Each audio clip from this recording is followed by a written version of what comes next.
U.S. President Joe Biden has dropped out of the U.S. presidential race and has endorsed his vice president, Kamala Harris, to be the Democratic nominee to take on Donald Trump in the November presidential election. Does Harris have what it takes to beat Donald Trump? And what are the major factors that might influence the results of the presidential election? To find out more in the second half of the program, I'm also joined by Joseph Williams, former senior editor of U.S. News and World Report.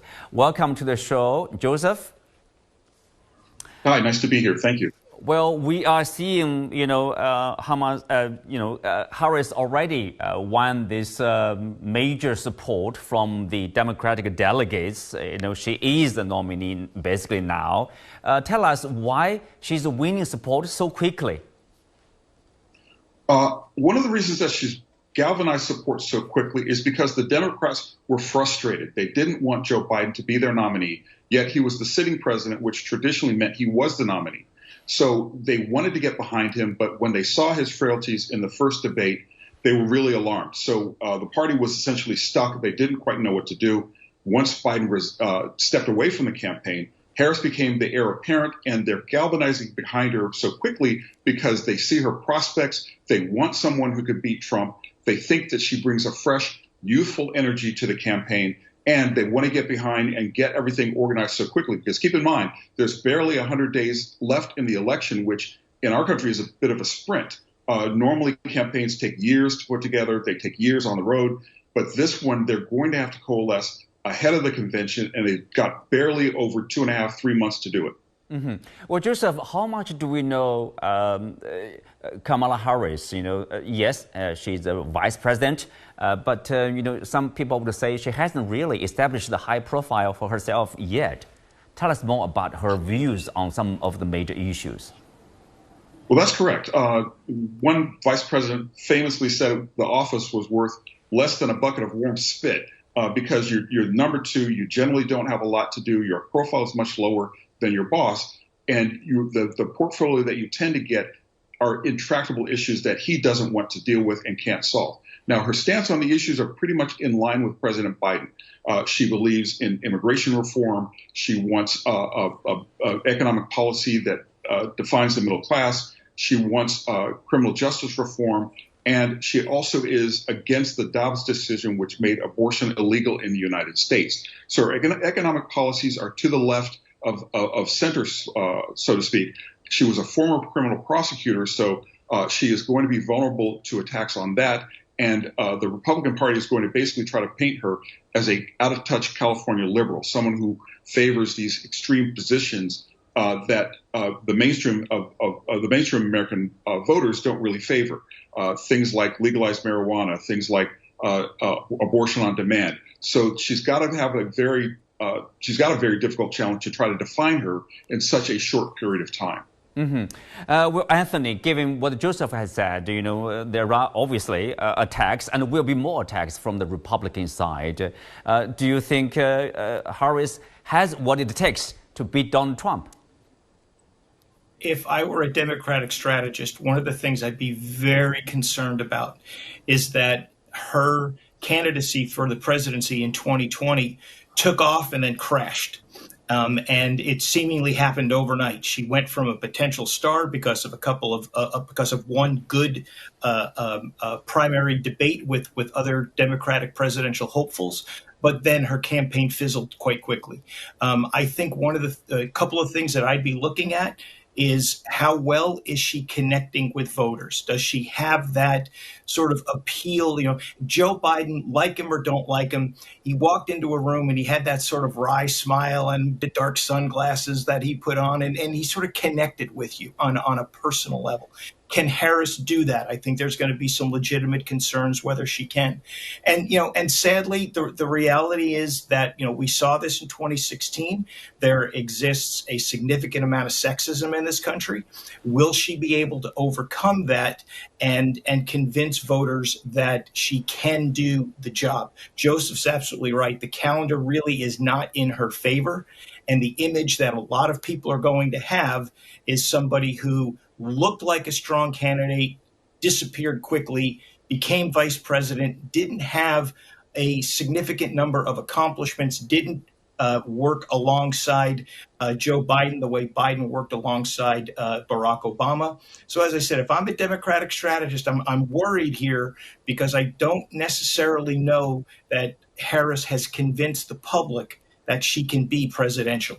John, here's a question for you. Do you think Kamala Harris is able to convince the public? I mean, people might say she does not need to convince the public, especially the Democrats, Democratic supporters, or the people, or independents, because people would say, out of a fear of Donald Trump, people will vote for Harris.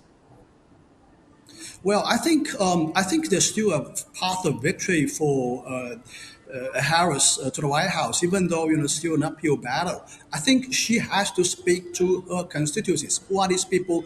These are the African Americans. These are the Latinos. These are the minority communities, as well as women, for example, in the suburban communities. A lot of women, black and white, are going to vote for her. And last, the people, young people, the younger generation are very much enamored with the Democrat Party and a much younger leader compared to an old grumpy man like Donald Trump. And also, I think very importantly, we have to look at the state statistics here. The Democrats, Harris will have to win the three northern Democrat states, Pennsylvania, Michigan, and Wisconsin. And I think she has a pretty good chance in Wisconsin and Michigan. Michigan used to be a problem for Democrats because of the war in Gaza. There's a very large Arab population in Michigan. But I think that concern from the Arab communities are not so much with Harris. She's pretty much insulated from the anger against the White House for its Israeli policy and Gaza policy. So this is a very good win for her. And I think she's going to win Michigan. The problem is with Pennsylvania. She's lagging behind by 4 to 5 percentage points in Pennsylvania. And even winning these three states, she needs additional vote from the 2nd Congressional District of Nebraska, because otherwise it would be a 269 to 269 tie, and they will have to go to the Congress to let the Congress people to vote, in which case the Democrats will lose, in my view. So I think it's still very much an uphill battle, and I think that's why the pick of the vice president ticket is so much important. So in that regard, in the sense that Pennsylvania is so important, my bet is that she's going to pick Josh Shapiro, the current governor of Pennsylvania, to be her running mate, because Shapiro is very popular in Pennsylvania, and she definitely needs Pennsylvania. She absolutely have to win Pennsylvania in order to win this race. Joseph, what's your opinion? What are the necessary steps Kamala Harris need to take in order to win this race?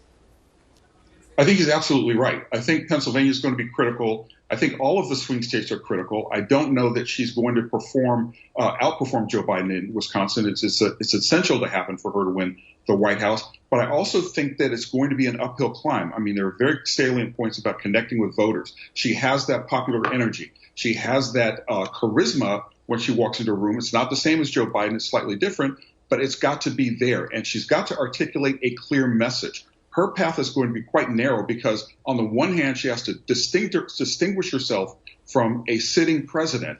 On the other hand, she's got to embrace his wins while mitigating his losses. So that's going to be kind of a narrow high wire act for her to walk, to try to embrace the successes of the Biden years while making sure that people understand she is not Joe Biden.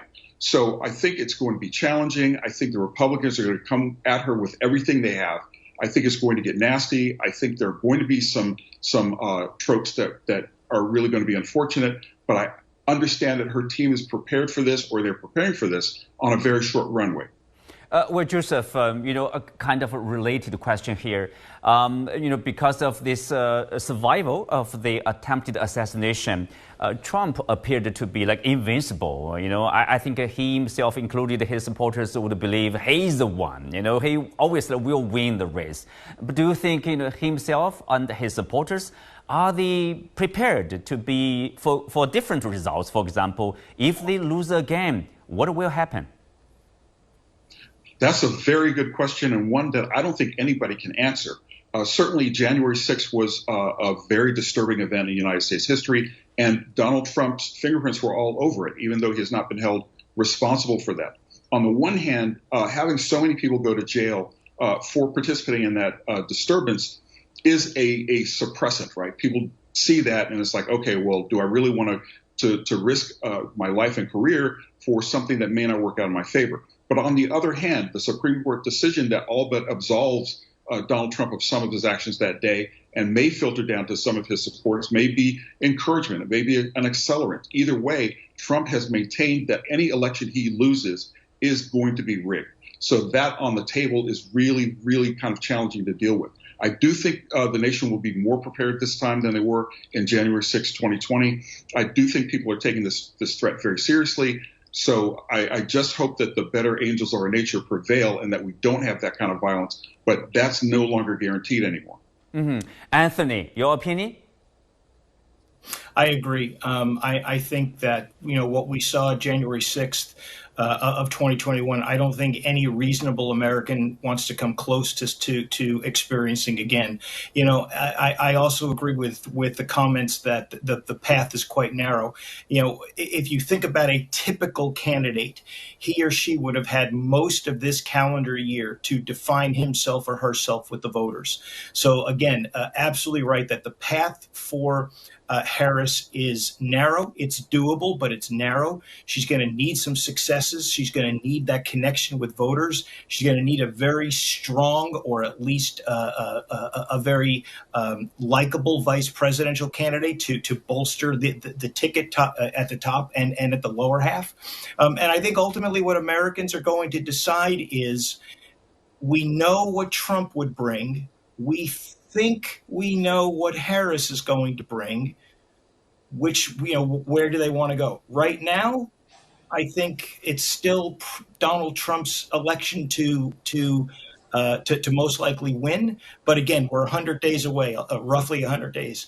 And if we look just the last 2 weeks in American politics, a whole lot can happen in a short period of time. With some stability, we can focus on the issues.